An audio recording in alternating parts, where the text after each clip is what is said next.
Arsenal के around अब main rumour लूकस Paqueta बन चुके हैं। तो ओलंपिक लियोन के प्लेयर हैं लूकस पकेटा। मैंने पहले की कुछ वीडियोस में भी कवर किया है। 24 साल के हैं, लेफ्ट फुटेड हैं, जनरली अटैकिंग सेंटर मिड की तरह खेलते हैं, बट विंग्स पे भी खेल सकते हैं। तो अब काफ़ी सारी जगहों से लिंक आ रहे हैं कि आर्सेनल लूकस पकेटा में इंटरेस्टेड है और लूकस पकेटा भी एक मूव चाहते हैं ओलंपिक लियोन के बाहर। तो ऐसा बताया गया है। GFFN और लीग विप, जो दो न्यूज़पेपर हैं फ्रांस से, उनकी तरफ से रिपोर्ट किया गया कि आर्सेनल का इंटरेस्ट है लूकस पकेटा में। और लूकस पकेटा ने भी ये चीज़ इन्फॉर्म कर दी है ओलंपिक लियोन को कि अगर कोई ऑफर आता है डिसेंट प्राइस का तो उन्हें छोड़ दिया जाए, मतलब उन्हें जाने की परमिशन दे दी जाए। तो मेरे ख्याल से लूकस पकेटा, जैसे मैंने पहले भी कहा है कि क्या वो राइट प्रोफाइल ऑफ प्लेयर हैं जो आर्सेनल को चाहिए, बिकॉज आर्सेनल के पास ऑलरेडी फाबियो वेरा और मार्टिन ओडेगार्ड दो अटैकिंग मिड टाइप के प्लेयर हैं। एमएल स्मिथ रो भी सेम रोल खेल सकते हैं। तो ऐसी ज़रूरत तो है नहीं हमें नंबर 10 रोल की। बट अगर आर्सेनल उन्हें एक लेफ्ट साइडेड नंबर 8 रोल में ला रही हो तो बात अलग हो सकती है, जहाँ पे अगर आर्सेनल एक सिंगल पिवट खेले और राइट सेंटर मिड खिलाए, एक लेफ्ट सेंटर मिड खिलाए, दो नंबर 8 हो गए मतलब एक तरीके से, तो वो एक चीज़ हो सकती है। बिकॉज लूकस पकेटा काफ़ी बैक ट्रैकिंग तो करते ही हैं, ब्राज़ील नेशनल टीम में भी वो सेंटर मिड रोल में ही खेलते हैं। तो मतलब काफ़ी वर्सटाइल प्लेयर हैं एक तरीके से। जीन माइकल ओलास, जो ओलंपिक लियोन के ओनर और प्रेसिडेंट हैं, उन्होंने भी ये बात आके बोली है कि लूकस पकेटा के लिए काफ़ी सारे ऑफर्स आ रहे हैं और अगर कोई ऑफर 65 मिलियन यूरोस के आसपास आएगा तो उन्हें ओलंपिक लियोन छोड़ने के बारे में सोच सकती है। तो मेरे ख्याल से तो एक बहुत ही ऑप्टिमिस्टिक सोच है उनकी। और ऐसा पहले भी हो चुका है कि वो अपने प्लेयर को काफ़ी हाई वैल्यू करते हैं। जैसे हमने हुसम उआर वाले, जो 2-3 साल तक आर्सेनल का सागा चला था, उसमें देखा था कि 50-50 मिलियन में भी वो छोड़ने को नहीं तैयार थे। बट हमने जनवरी में देखा था कि ब्रूनो गमारिस को सिर्फ 38 मिलियन में उन्होंने छोड़ दिया था। तो देखना रहेगा। मेरे ख्याल से 65 मिलियन तो काफ़ी उनकी मतलब एक विशफुल थिंकिंग है, इतना प्राइस तो उन्हें नहीं मिलेगा। जहाँ तक मुझे लगता है अगर लूकस पकेटा के साथ आर्सेनल बिड डालने से पहले अगर बात कर ले, अगर आर्सेनल लूकस पकेटा के साथ जैसे वो कोशिश कर रही है कि बिड करने से पहले लूकस पकेटा के लाइक पर्सपेक्टिव जान ले, उनको प्रोजेक्ट में बाइन करा ले, उसके बाद अगर वो बिड करते हैं और लूकस पकेटा के अगर पुश करेंगे तो मेरे ख्याल से ये डील एक डिसेंट अमाउंट में हो सकती है। डिसेंट अमाउंट से मेरा मतलब है 40-50 मिलियन यूरोस। 50 मिलियन यूरोस मेरे ख्याल से मैक्सिमम अमाउंट होगा जिसमें आर्सेनल जाएगी। जैसा कि हमने देखा है कि लिसांड्रो मार्टिनेज वाले केस में भी अब आर्सेनल की मूवमेंट कम हो गई है, बिकॉज आर्सेनल ओवर पे नहीं करना चाह रही किसी प्लेयर के लिए, जो कि अच्छी बात है क्योंकि काफ़ी सारे ऑप्शंस अवेलेबल हैं सेंटर मिड में। तो ऐसी कोई ज़रूरत नहीं आर्सेनल को ओवर पे करने की। आगे बढ़ने से पहले अगर आपने इस वीडियो को लाइक नहीं किया है तो लाइक कर दीजिए and subscribe to the channel as well. एक और जो मतलब बिल्कुल ही एब्सर्ड सी ट्रांसफर रूमर आई है वो है एंगोलो कांटे टू आर्सेनल। तो चेल्सी के प्लेयर हैं एंगोलो कांटे, फ्रांस नेशनल टीम में भी खेलते हैं और बताया जा रहा था कि मैनचेस्टर यूनाइटेड उनमें इंटरेस्टेड है। और अगर जैसे कि उनके अब सिर्फ 12 महीने बचे हैं कॉन्ट्रैक्ट में, तो चेल्सी भी शायद उन्हें लाइक सेल करके उन पर कुछ पैसा बनाने की सोचे, बिकॉज चेल्सी भी अदर सेंटर मिड्स को लाने की सोची है और उनके कुछ एकेडमी के टैलेंट्स भी हैं जो जैसे कॉनर गैलेगर जो लोन से वापस आ रहे हैं। तो देखने वाली बात है कि क्या आर्सेनल एंगोलो कांटे जैसे प्लेयर में इंटरेस्टेड होती, बिकॉज वो बिल्कुल भी बिल फिट नहीं करते हैं जिस टाइप के प्लेयर्स आर्सेनल को टारगेट करती है। लाइक उनकी एज 31 के ऑलरेडी हैं, वो हाई वेजेस पे हैं ऑलरेडी, चेल्सी में इंजरी प्रोन है। मैं ये नहीं बोल रहा कि उनकी क्वालिटी कम हो गई, हमने देखा है जिन मैचेस में वो मैच फिट रहते हैं तो उनकी क्वालिटी अभी भी उतनी हाई है। बट मेरे ख्याल से तो वो आर्सेनल के प्रोफाइल में फिट नहीं हो रहे हैं। डेफिनेटली एक बहुत अच्छे प्लेयर है, उन्होंने सब जीता हुआ है, लाइक प्रीमियर लीग जीती है, चैंपियंस लीग जीती है, वर्ल्ड कप जीता हुआ है। बट मेरे ख्याल से अब he is past his best और आर्सेनल शायद उनमें ना जाए। मैनचेस्टर यूनाइटेड का समझ आता है, मैनचेस्टर यूनाइटेड ऐसी साइनिंग कर सकती है, बट आर्सेनल मेरे को नहीं लगता कि ऐसी साइनिंग करेगी। अगर एक केस हो सकता है कि अगर वो वेजेस अपनी कम करें और एक शॉर्ट टर्म कॉन्ट्रैक्ट हो 2 साल का, तो आर्सेनल शायद ले आए कि अपनी मिडफील्ड में थोड़ी स्पाइन डालने के लिए, थोड़ी स्टील डालने के लिए एक्सपीरियंस लाएंगे वो अपने साथ और एक काम हेड लाएंगे। बट आई डोंट थिंक कि मतलब काफ़ी मुश्किल लग रहा है मेरे को अपने पर्सनल ओपिनियन में कि एंगोलो कांटे आर्सेनल आना।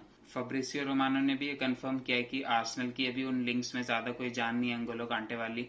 और आर्सेनल ने जो एडन जेग्रोवा पे भी बात चल रही थी उनके लिए भी कोई बिड सबमिट नहीं करी है। और बेन जेकब्स ने भी इस बात का कंफर्मेशन दिया था कि एंगोलो कांटे टू आर्सेनल लिंक्स में अभी कोई सब्सटेंस नहीं है।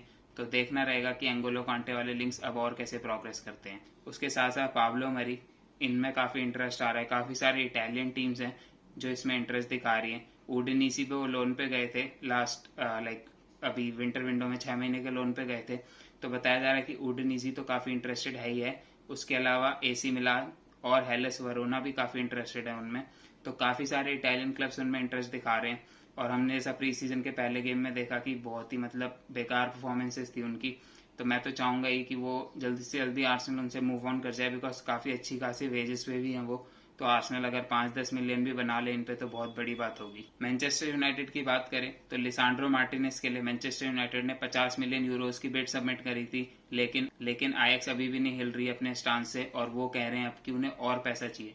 तो जैसा कि हमने देखा है कि एरिक टेन आईएक्स के काफ़ी प्लेयर्स को टारगेट कर रहे हैं, उसके साथ साथ वो आईएक्स के टारगेट को भी टारगेट कर रहे हैं। तो इस बात से थोड़ा आईएक्स का जो बोर्ड है वो थोड़ा परेशान है इस टाइम पे, और एक तरीके से उनमें गुस्सा आ गया है, और वो अब मैनचेस्टर यूनाइटेड के साथ डील करने में उतनी ही प्रॉब्लम्स खड़ी कर रहे हैं। उन्होंने अपने काफ़ी सारे प्लेयर्स ऑलरेडी बेच चुके हैं आईएक्स ने, तो उनके पास ऐसे पैसों की कमी नहीं है इस मोमेंट ऑफ टाइम पे। तो अब जिन प्लेयर्स को बेचना चाह रहे हैं उनके लिए अपने मन मुताबिक प्राइस लेना चाह रहे हैं। एंटनी के लिए वो 70-80 मिलियन यूरोज मांग रहे हैं, एंड लिसांड्रो मार्टिनेस के लिए पहले 50 मिलियन यूरोज मांग रहे थे, अब जब 50 मिलियन की बिड कर दी यूनाइटेड ने तो अब वो 60 मिलियन मांग रहे हैं। तो मेरे ख्याल से तो काफ़ी मतलब बेकार हालत हो रखी है लिसांड्रो मार्टिनेस वाली डील की। और ऐसा भी हो सकता है कि लिसांड्रो मार्टिनेस की डील ये कंप्लीट हो ही ना, जबकि प्लेयर चाह रहे हैं कि वो एक प्रीमियर लीग मूव चाहते हैं, बट क्लब उन्हें अभी बेचना नहीं चाह रहा है। आर्सेनल इस मोमेंट ऑफ टाइम पे अभी मतलब थोड़ा ठंडा पड़ी है उस बिड के मामले में। आर्सेनल ने लास्ट बिड जो करी थी वो 45 मिलियन यूरोज के आसपास की करी थी, जो 2-3 हफ्ते पहले करी थी। उसके बाद कोई भी बिड नहीं करी आर्सेनल ने। लेकिन ऐसा नहीं है कि आर्सेनल अभी हटी है या उन्होंने रेस से हाथ पीछे कर लिया। आर्सेनल अभी एक तरीके से देख रहे हैं कि कैसे डेवलप होती है सिचुएशन। मेरे ख्याल से तो लिसांड्रो मार्टिनेस के लिए ओवर पे करना पड़ जाएगा, और वो मेरे ख्याल से आर्सेनल को तो डेफिनेटली नहीं करना चाहिए, बिकॉज सेंटर बैक में तो वो मेरे ख्याल से उतने सक्सेसफुल होंगे नहीं प्रीमियर लीग में ड्यू टू हिज हाइट। और आर्सेनल के पास ऑलरेडी अच्छे सेंटर बैक्स हैं, तो हमें ऐसे सेंटर बैक्स के लिए ओवर पे करने की ज़रूरत तो नहीं है इस मोमेंट ऑफ टाइम पे। उसके साथ साथ मैनचेस्टर यूनाइटेड लियोनार्डो पैराडेस में भी इंटरेस्टेड है। लियोनार्डो पैराडेस जो कि अर्जेंटीनियन नेशनल हैं और पीएसजी के लिए खेलते हैं। तो पीएसजी में अब इतने सारे प्लेयर हैं, जो इतनी क्वालिटी के प्लेयर है पीएसजी में, जो बिल्कुल अनयूज जाते हैं एक तरीके से, क्योंकि उनके इतनी स्टार लाइनअप्स की कोई कमी नहीं है। जीनी विनाल्डम हो गए, लियोनार्डो पैराडेस हो गए, इदरीस गानागे हो गए, इतने सारे प्लेयर हैं जो अच्छी क्वालिटी के प्लेयर है, बस पीएसजी में यूज़ नहीं हो पाते। तो बताया जा रहा है मैनचेस्टर यूनाइटेड लियोनार्डो पैराडेस में इंटरेस्टेड है। एक डिफेंसिव मिडफील्डर है, 28 साल के, तो अपनी पीक ऑफ पावर्स में इस टाइम पे काफ़ी अच्छा टैलेंट है। तो मेरे ख्याल से एक अच्छा मूव हो सकता है उनके लिए मैनचेस्टर यूनाइटेड आना। बट बताया जा रहा है कि पीएसजी 35 मिलियन यूरोज चाहती है पैराडेस के लिए। तो मैनचेस्टर यूनाइटेड इस वजह से अभी थोड़ा रिलक्टेंट है उस मूव के लिए, बिकॉज पैराडेस काफ़ी अच्छी हाई वेजेस पे भी हैं already, like 150K euros a week पे हैं। तो अगर वो मैनचेस्टर यूनाइटेड आएंगे तो मैनचेस्टर यूनाइटेड को थोड़ी और बढ़ा के ही देनी पड़ेगी वेजेस। उसके साथ साथ 35 मिलियन यूरोज की अगर फीस भी देनी पड़े तो काफ़ी एक महंगी डील हो सकती है। तो इसी वजह से मैनचेस्टर यूनाइटेड अभी थोड़े अपने हाथ पीछे कर रही है। फ्रैंकी डियोंग वाली डील में मैनचेस्टर यूनाइटेड ऑलरेडी है, तो शायद वो पहले वो चैप्टर क्लोज करने की कोशिश कर रहे हैं, बट वो चैप्टर क्लोज होने का नाम नहीं ले रहा है, बिकॉज फ्रैंकी डियोंग बार बार यही बोल रहे हैं कि he doesn't want to leave Barcelona. उनका वो वेज वाला इशू भी है, जो डिफर्ड वेजेस थी जो बार्सिलोना ने अभी तक पे नहीं करी है। तो बहुत कॉम्प्लेक्स सिचुएशन है फ्रैंकी डियोंग वाली डील की, और उसी वजह से मैनचेस्टर यूनाइटेड की मिडफील्ड की बाकी साइनिंग्स भी रुकी हुई हैं।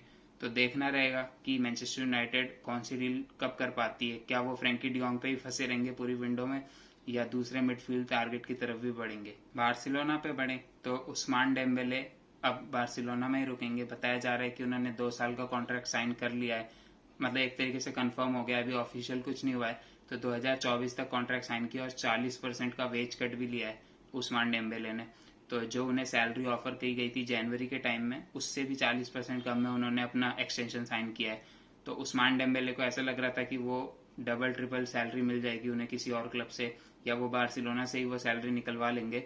बट लपोर्टा ने बिल्कुल अपना जादू चलाया है और उल्टा कम सैलरी में उन्हें रुकवा लिया, बिकॉज किसी और क्लब ने ऐसा इंटरेस्ट दिखाया नहीं डेम्बेले में। सबको पता है कि उनका थोड़ा एटीट्यूड इशू है, जैसा कि हमने काफी बार देखा भी है। इंजरी इशू तो है ही, शायद इसी वजह से उन्हें बहुत सारे बड़े क्लब से कोई इंटरेस्ट आया नहीं। चेल्सी ने और पीएसजी ने थोड़ा थोड़ा इंटरेस्ट दिखाया, बट किसी ने कोई ऑफिशियल कॉन्ट्रैक्ट ऑफर नहीं किया उन्हें, और इसी वजह से शायद वो बार्सिलोना में रुके भी हैं। तो देखना रहेगा वो आगे कैसा खेलते हैं। डेम्बेले का एक्सटेंशन कंप्लीट होने के बाद अब रफीनिया वाले मूव पर भी थोड़ा स्टे सा लग गया है, बिकॉज लीड्स को बार्सिलोना से 70 मिलियन यूरोज चाहिए, जो एट द मोमेंट बार्सिलोना शायद ही ऑफर कर पाए due to their financial situation. Barcelona ने थोड़ा होल्ड पे रखा है रफीनिया वाली साइनिंग को, बट लीड्स यूनाइटेड पुश कर रही है कि आप जल्दी से जल्दी साइनिंग करें, because Chelsea already bid submit कर चुकी है।